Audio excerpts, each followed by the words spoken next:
Okay students, last time we studied about the combination of clauses in which we have different types of sentences regarding conditionals, where we studied zero conditional sentence, first conditional, second conditional and third conditional sentence.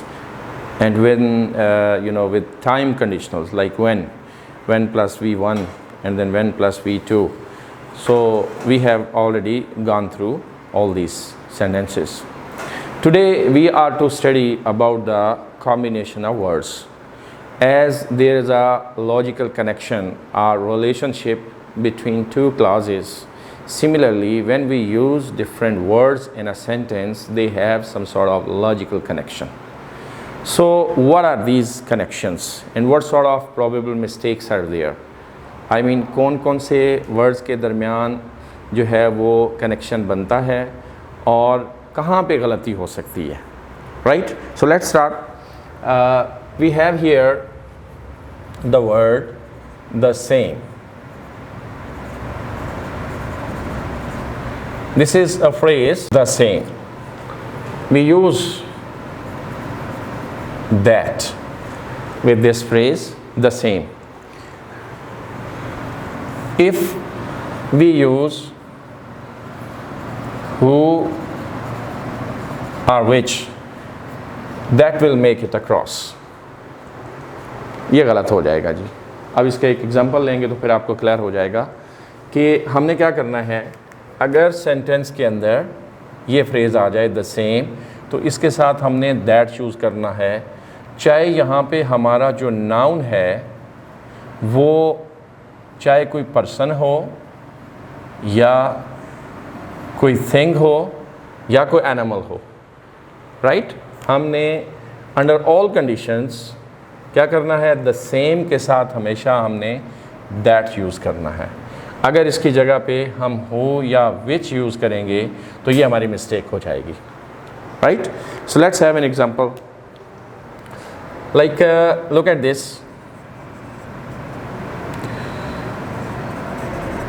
He is the same man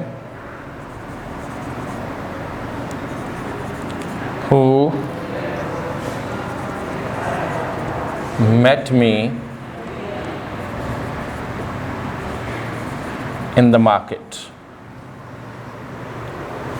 right? He is the same man who met me in the market. Look at this. In MDCAT, we have two types of questions regarding the detection of error or spotting the error, which we call it usage, and then correction, where we are given with 4 sentences and then out of 4 we are to select the correct one or the best one. So here it's related to the usage or the error detection question. So he is the same beta man who is Charlie met me in the market. So here it is delta. So students, we are supposed to spot the error, and the error lies there in the Charlie option. बज़ाहिर हमें ये दिखाई देता है कि ये हमारा जो एंटीसीडेंट है मैन, ये इसके लिए हम हमेशा हु यूज़ करते हैं, तो ये बिल्कुल ठीक लग रहा है कि पर्सन के लिए हम हु यूज़ करते हैं. लेकिन ये जो फ्रेज़ है हमारे पास द सेम, इसकी मौजूदगी में हम यहाँ पे हु की बजाय दैट यूज़ करेंगे, तो अब ये सेंटेंस हमारा करेक्ट हो जाएगा, राइट? इसी तरह हम मैन की जगह पे अगर यहाँ पे मैं कोई भी नाउन चेंज कर देता हूँ, मैं कहता हूँ कि it is the same book which I bought from the market. तो यहाँ पे जो विच के साथ मैंने बुक के लिए जो विच यूज़ किया है ये गलत है, राइट? अब हम बुक के लिए यूज़ कर सकते हैं इनफॉर्मली, वैसे विच जो है वो एनिमल्स के लिए यूज़ किया जाता है, right? We can say another way, this is the same dog which I saw on the beach. Which I saw on the beach. तो once again that makes it incorrect. Why? Because the same जो आपके पास phrase है उसके साथ हम which use नहीं करते, चाहे हमारा यहाँ पे जो नाउन है वो पर्सन हो, कोई थिंग हो या एनिमल हो, अंडर ऑल कंडीशंस हम यूज़ करेंगे एक ही वर्ड और वो क्या होगा, दैट होगा। तो ये राइट ऑप्शन आपका बनेगा। He is the same man that met me in the market. यही वो बंदा है जो मुझे मार्केट में मिला या जिससे मेरी मुलाकात हुई। तो ये पहला कॉम्बिनेशन हमारा द सेम के साथ जो है वो दैट। इसी तरह और बहुत सारे कॉम्बिनेशन, लेकिन चंद एक जो इम्पोर्टेंट कॉम्बिनेशंस हैं वो मैं आप लोगों के साथ जो है वो शेयर करूँगा। हमारे पास एक इसी तरह का लाइक वर्ड है एज इफ़ या एज दो। मैं यहाँ पे लिख देता हूँ ताकि क्लियर हो जाए। एज इफ़ या एज दो।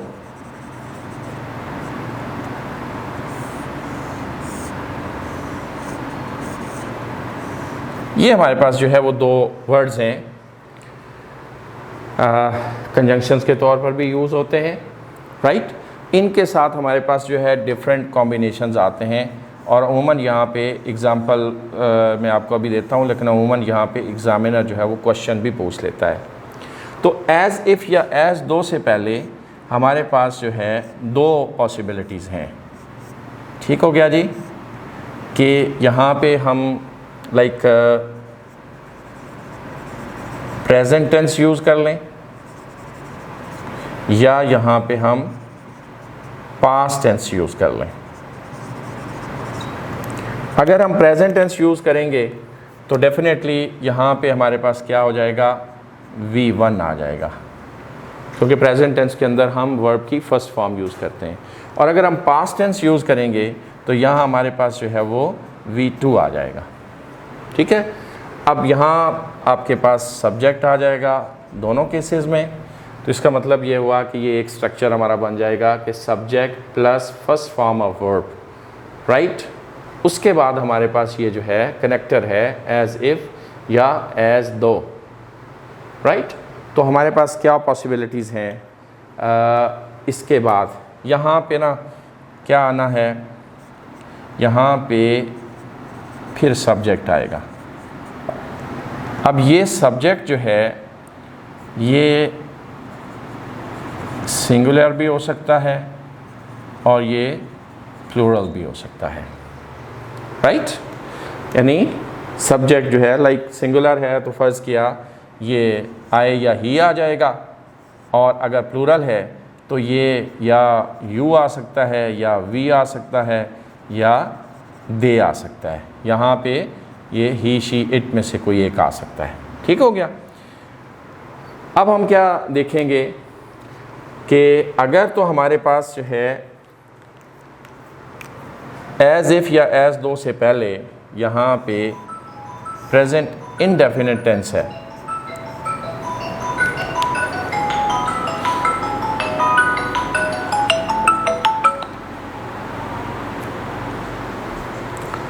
अगर एज इफ़ या एज दो से पहले प्रेजेंट इंडेफिनिट टेंस है यानी वर्ब की फ़र्स्ट फॉर्म यूज़ कर दी गई है, तो फिर हम क्या करेंगे, हम सब्जेक्ट के बाद जो भी सब्जेक्ट हमारा यहाँ पे यूज़ हो रहा होगा, चाहे वो सिंगुलर है या प्लूरल है, हम यहाँ पे हमारे पास दो पॉसिबिलिटीज़ हैं। एक जगह के ऊपर हम वर यूज़ करेंगे और दूसरी जगह के ऊपर हम हैड बीन या had plus third form of verb यानी कि V3 जिसे हम कहते हैं, ये हम यूज़ करेंगे। अब इसका हम देखते हैं कि कॉम्बिनेशन किस तरह से बनता है और गलती क्या आ सकती है। सो व्हाट डिड आई से, अगर एज इफ़ से पहले वर्ब की फर्स्ट फॉर्म है यानी प्रेजेंट इनडेफिनिट टेंस या सिंपल प्रेजेंट टेंस यूज़ हो गया है, तो फिर एज इफ़ के बाद चाहे सब्जेक्ट सिंगुलर हो या प्लूरल हो, राइट। ये सिंगुलर हैं और ये प्लूरल हैं, जो भी हो हमारे पास, हम दोनों सूरतों में हमेशा इसके साथ वर ही यूज़ करेंगे।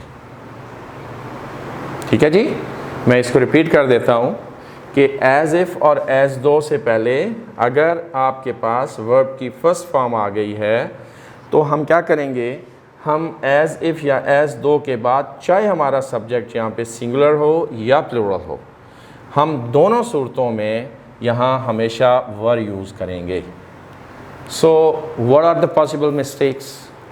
अगर यहाँ पे वो यूज़ करता है वॉज इस जगह पे, राइट, वो वॉज यूज़ करता है, या वो हैज़ बीन यूज़ कर रहा है, या वो हैव बीन यूज़ कर रहा है, तो ये गलत हो जाएगा।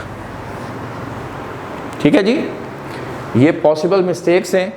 यानी सिंगुलर सब्जेक्ट के साथ जो है वो आई या ही या शी के साथ वो वॉज यूज़ कर सकता है, मिसलीड कर सकता है, आपको मिसगाइड कर सकता है, यहाँ से आपने इसको पकड़ना है।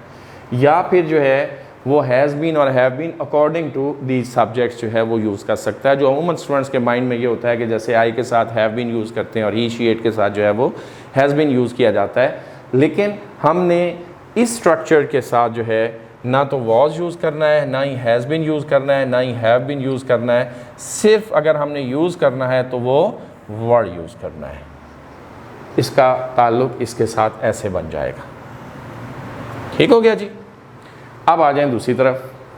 अगर पहला वाला पार्ट आपको अच्छा समझ आ गया है, आपने इसको कैरी कर लिया है, तो सेकंड पार्ट जो है वो आपके लिए समझना बहुत आसान हो जाएगा कि एज़ इफ़ या एज़ दो ये दोनों आपस में इक्वल हैं। इनसे पहले अगर यहाँ पे पास्ट टेंस यानी कि second form of verb use हो गई है, right, if there is second form of verb before as if और as though, once again subject कोई भी हो सकता है, तो अब हम जो है यूज़ करेंगे हैड के साथ थर्ड फॉर्म ऑफ वर्ब। अब ये ठीक होगा। अब इसकी जगह पे अगर वॉज या हैज़ बीन या हैव बीन आ रहा है तो ये गलत है। एक एक्सेप्शन भी इसके अंदर है कि चूँकि वर हम यूज़ करते हैं तो बाज़ केसेस के अंदर जो है वो हम एज़ इफ़ और एज़ दो के साथ करेक्शन के सेंटेंसेस की बात बता रहा हूँ कि अगर यहाँ पे second form of verb use कर दी गई है तो जो करेक्ट फॉर्म है वो तो हैड प्लस V3 आना चाहिए। लेकिन अगर उसने ये नहीं दिया हुआ, हैड प्लस V3 नहीं दिया हुआ, उसकी जगह पे वॉज दिया हुआ है, वर दिया हुआ है, हैज़ बीन दिया हुआ है, हैव बीन दिया हुआ है, राइट, तो फिर हम वर वाला जो ऑप्शन होगा उसको हम बेस्ट मानेंगे। Got it? अब इसकी एग्जांपल्स की तरफ आ जाते हैं। Let's have an example.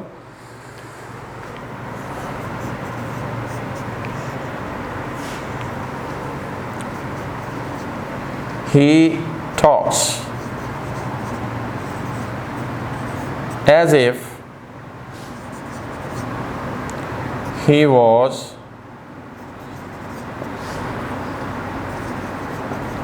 the owner of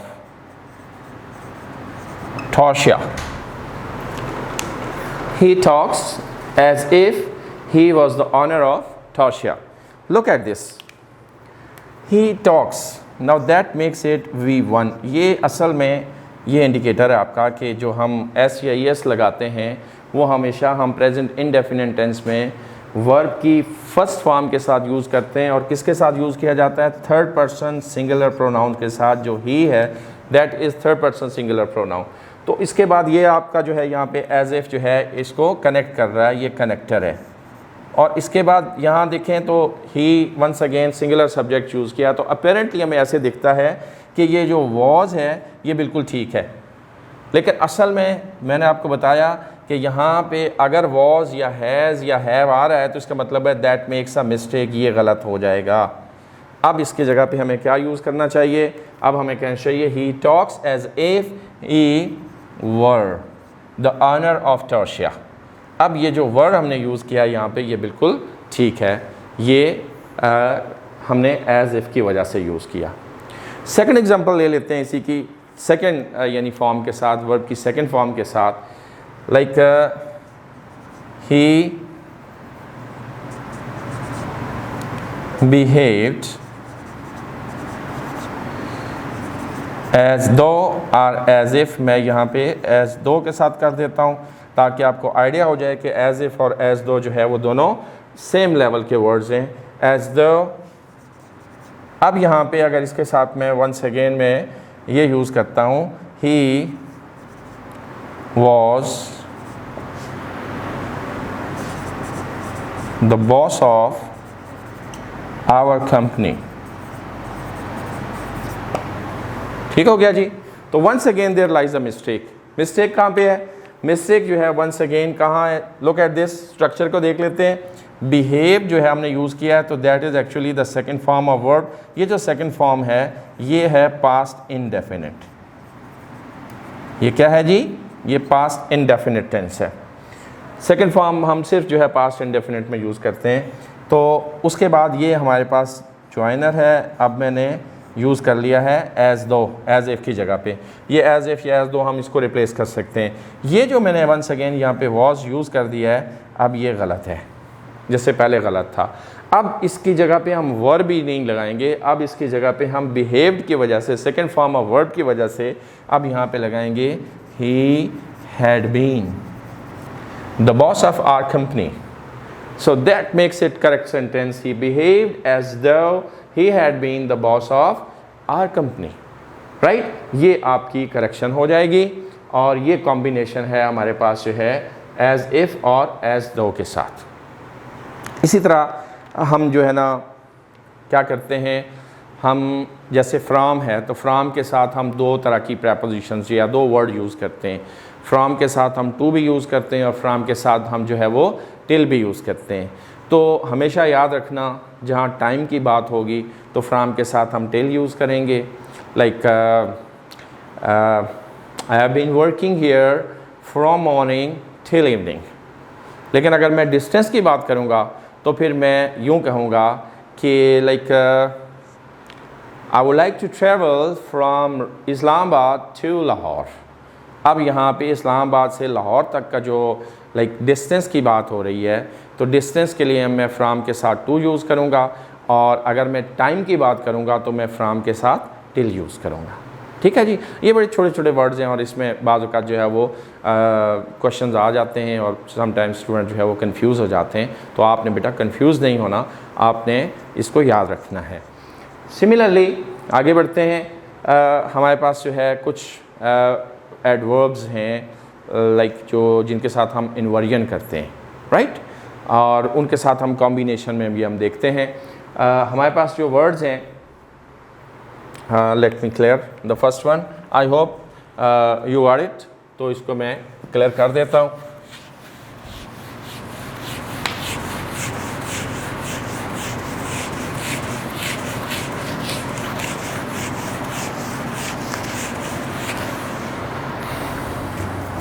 जैसे ना हमारे पास ये वर्ड है हार्डली और इसके साथ है रेयरली या स्कर्सली, और इसी तरह एक और वर्ड है नो सूनर, राइट। ये कुछ वर्ड्स हैं हमारे पास। अब ये दो चीज़ें इसमें हमने स्टडी करनी है। एक तो रूल ऑफ इन्वर्जन स्टडी करना है कि रूल ऑफ इन्वर्जन क्या होता है। इन वर्ड्स के साथ हम करते हैं, और भी हैं, not even, not until, never again, not only, right. इस तरह के वर्ड्स हैं जिनको जो हम स्ट्रेस के लिए यूज़ करते हैं या जब किसी चीज़ के ऊपर हमने एम्फेसिस करना होता है तो वो एम्फेसिस के लिए भी हम ये वर्ड यूज़ करते हैं। तो इनमें दो चीज़ें हम पढ़ेंगे। एक तो हम पढ़ेंगे इसके अंदर के इन वर्ड्स के साथ कॉम्बिनेशन में क्या मिस्टेक आ सकती है, और दूसरा एक बड़ा इंपॉर्टेंट रूल हम यहाँ पे पढ़ेंगे और वो रूल होगा हमारा रूल ऑफ इन्वर्जन। वो इन वर्ड्स की मौजूदगी में पढ़ेंगे। तो पहले जो है मैं कॉम्बिनेशन में करवा देता हूँ। हार्डली और रेयरली और स्कार्सली, इनके साथ जो है हम कॉम्बिनेशन में हमेशा यूज़ करते हैं व्हेन।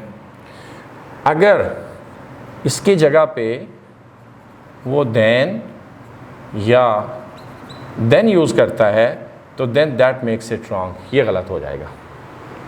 ठीक है। और जो नो सूनर है इसके साथ हम हमेशा यूज़ करते हैं देन।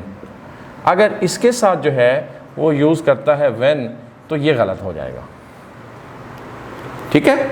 यानी हमने क्या करना है, हमने हार्डली, स्कार्सली, रेयरली इनके साथ व्हेन यूज़ करना है, तो दैट मेक्स इट करेक्ट। लेकिन अगर इनके साथ जो है वो देन या देन आ रहा है तो ये गलत हो जाएगा। इसी तरह नो सूनर के साथ जो है हमने क्या यूज़ करना है, हमेशा कॉम्बिनेशन में हमने देन यूज़ करना है, नो सूनर देन। अगर इसकी जगह पे वो व्हेन आ रहा है तो ये गलत हो जाएगा। इस गलती को हमने पॉइंट आउट करना है, पिक करना है इसको। अब इसके ऊपर ना पहले एग्जांपल ले लेते हैं, फिर उसमें मैं आपको इन्वर्जन भी पढ़ा देता हूँ। हार्डली एग्जांपल है जी इसकी,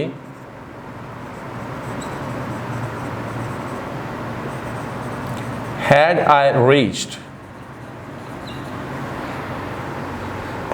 the station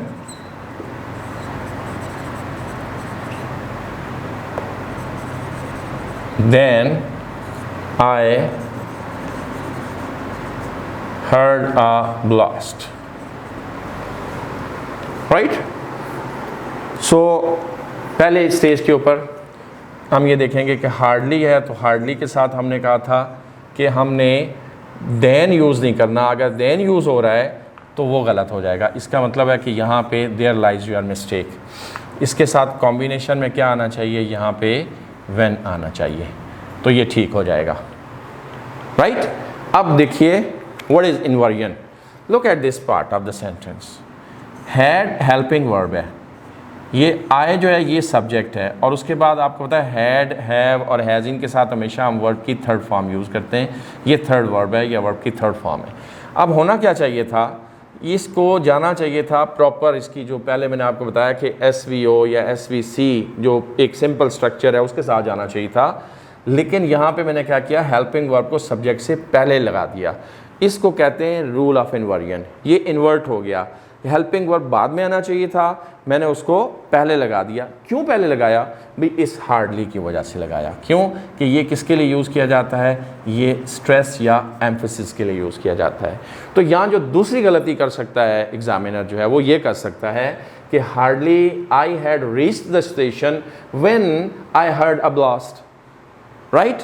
तो यहाँ पे वो बाकी कॉम्बिनेशन में उसने ठीक कर दिया, व्हेन नहीं लगाया हुआ है, बट यहाँ पे उसने जो है ना इन्वर्जन नहीं की। तो इन्वर्जन करेंगे तो फिर ये बनेगा hardly had I reached, right? Hardly did I reach, right? तो हार्डली के बाद, रेयरली के बाद, स्कार्सली के बाद, नो सूनर के बाद हमने इन्वर्जन करनी है। और कॉम्बिनेशन में पहली एग्जांपल मैंने आपको ये बता दी, हार्डली, रेयरली और स्कार्सली के साथ कि हम व्हेन यूज़ करेंगे। अगर इसकी जगह पे देन या देन आ रहा है तो ये गलत हो जाएगा, राइट? देन क्या है, ये दो एडजेक्टिव्स को कंपेयर करने के लिए हम यूज़ करते हैं। और देन जो है ये एडवर्ब ऑफ टाइम है, नो का एंटोनिम है ये, नो देन। अच्छा, सेकंड नो सूनर के साथ, let's have another example.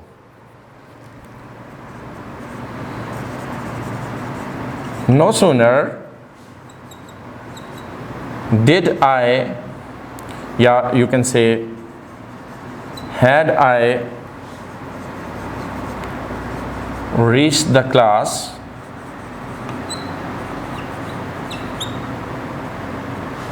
when the teacher